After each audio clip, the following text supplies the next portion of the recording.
One Piece chapter 1007, definitely a strange one for the books. And guys, I will outright say this right now, I do not believe Oda here. There has to be some sort of sketchy business going on here, either some devil fruit or they're hallucinating. There's just no way, because this goes against everything Oda has said about how he tends to dislike people coming back from the dead, right? But again, as usual, I always have that 1% chance of being skeptical that it might be possible that this individual is who we think he is. But again, highly unlikely.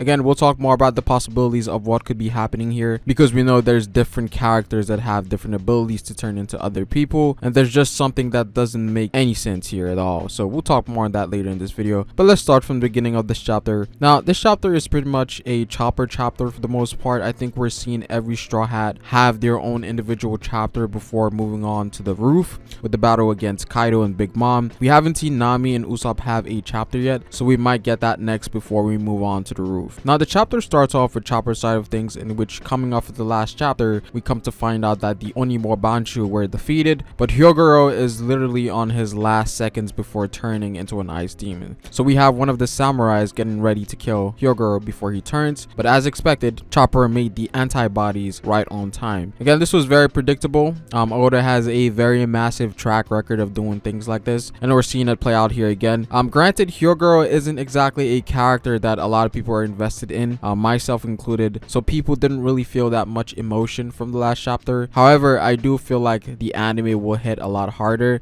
with them showing the flashbacks, the soundtrack, the animation. There might be more impact in terms of the anime here, but overall I don't really care that much about Hyogoro. Maybe he might have a moment later on in this arc which he actually dies, right? Because I don't believe we're going into this with everyone surviving, especially if we're going to win. And honestly, I'm more and more on the side that we might lose this, because the odds are just stacked against the Alliance right now to a very heavy degree. But again, we'll see how things play out. But again, this was a very impressive feat from Chopper, because he was able to develop a cure given the time limit, right? And again, it goes to show how talented the Straw Hats are in terms of doing what they specialize in, right? Because Chopper's ingenuity and science is something that seems to be on the same scale as that of Queen. Queen focuses more on the negative aspects of science, while Chopper focuses more on the positives, and even Chopper had a message for that in this chapter. So again, that was very impressive coming from Chopper in this chapter. He definitely had his moment here. Now, we also come to see that there seems to be a turnaround amongst the Beast Pirates in terms of their mindset in this whole setting with the Ice Demon, in which they are starting to question why Queen released the poison amongst his allies. And here Queen basically explains to them that the poison was specifically made for the waiters and the pleasurers,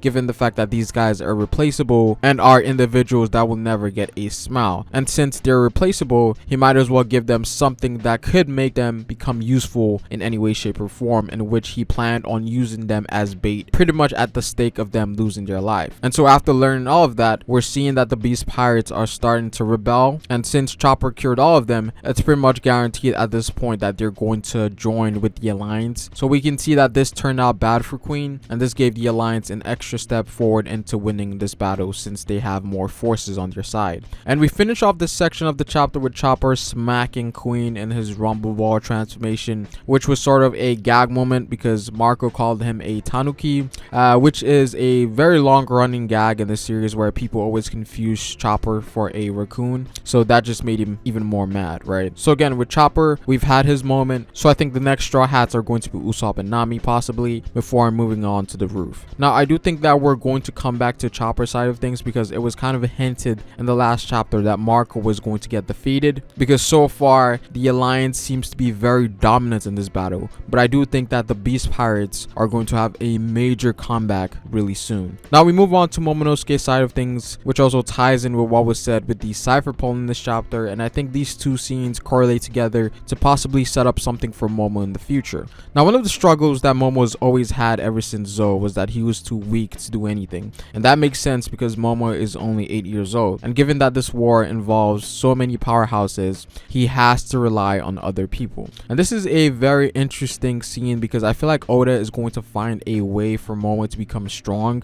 Now, I do have some theories that I have in mind, but again, I'll leave that for a specific video that I'm going to make later on. But we can definitely see that something big might happen to Momo moving forward, and again, it ties with the scene that we get with the Cypher Pole, in which they talk about Momonosuke Inosuke's Devil Fruit. Basically, we come to find out that Vegapunk was able to replicate Kaido's Devil Fruit with the use of the lineage factors, and this was during the time that Kaido was captured by the Marines. And again, this was kind of the obvious speculation that a lot of us in the community had in terms of how Vegapunk created that fruit specifically. Now, it was said here that initially the war government tried to take the fruit, but it was ruled as a failure, which was mentioned beforehand as well. We already knew that, but we didn't know exactly why it was a failure. In terms of how it compares to Smiles, Momo's fruit is vastly superior because it doesn't have the same side effects as Smiles, and it also functions like a normal Zoan Devil Fruit. And here the CP0 member talks about how fortunate it was that the fruit was a failure. It's almost as if he knew there was something more to the experiment that isn't being talked about here, and whatever it is, it's going to happen to Momo, whatever that side effect is, right? I think that's what Oda is trying to say here. I do have some ideas, but again, I'll leave it for another video because there's a lot that can be said there. But I do think that this scene was very interesting given the placement that it had in the chapter in correlation to the Cypher Pose scene, because I feel like Oda is definitely setting up something for Momo later on.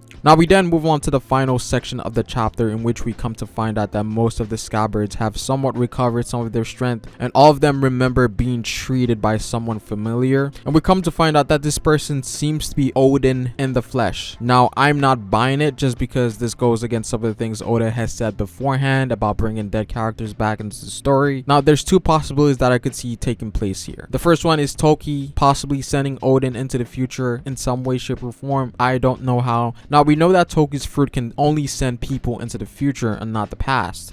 But what if she awakened her fruit and was then able to send people back into the past? Now, if this is the case, this can create things like multiple timelines and break a lot of the things in the series if not done correctly. And this is actually one of the issues people had when Toki was initially introduced, right? Now, I feel like this is less likely of happening because it wouldn't make too much sense. Now, the second one is someone possibly taking Odin's appearance, and I think this is more likely to be the case as it has some credency to it. Now, there's only two Devil Fruits that we know that allows people to take the appearance of someone else, and that is Katarina's Devil Fruit and Bon Clay. But these two individuals have nothing to do with Wano right now, so that leaves me with the possibility of Onimaru, who we know had the ability to turn into a person. Now, we don't know if he could turn into other people as well, or just that specific person that he was. But if that's the case, it really comes down to why is he here and how did he get here. Now, you could say that he snuck on Otama's ship and came here, but his return here just seems out of the blue. And Odin saying that the scabbards have aged indicates that this person is aware of them traveling into the future. So this person has some context into them, you know, traveling into the future. So this could also tie into Kanjuro as well. Kanjuro could be a possibility here as well, but from what we know, he was killed as well. And also, why would he help the scabbards? That just doesn't make any sense. Now, initially, I thought Odin had Enma and Habakiri here, but based on the hilts, it looks like they're completely different swords. Now, we do have to remember that Odin does not match the silhouette that we saw in chapter 1004, or it might be chapter 1005. I forget which. Again, I think the most likely case is someone taking Odin's appearance, but at the same time, this could be Odin. But for me, it's more of a 5% chance of it being Odin. And if that's the case that it is Odin, Oda has a lot of explaining to do, because to justify this would require a lot of in-depth things, foreshadowing, all of that, right? But again, I'm leaning towards this being someone taking on Odin's appearance because the silhouette doesn't match Odin's appearance, right? The silhouette resembles more of Hiyori or Toki, leaning more towards Hiyori though. Again, I'm not sure what this is about, but I know there's going to be a lot of speculation going on around in the community because this is definitely a mystery to all of us right now. And I feel like Oda is going to do something completely out of left field and it's going to make sense somehow. But that's pretty much it for this video, guys. Comment down below what you guys think. I would really like to know your thoughts on this chapter because there's a lot to be said here. A lot of theories, speculation can come out of this, so I do want to see your comments in the comment section. I would appreciate it if you dropped a like on this video. Definitely helps me to push out more content, and subscribe for more One Piece content on this channel. It is Pharaoh, and I will see you folks later. Peace.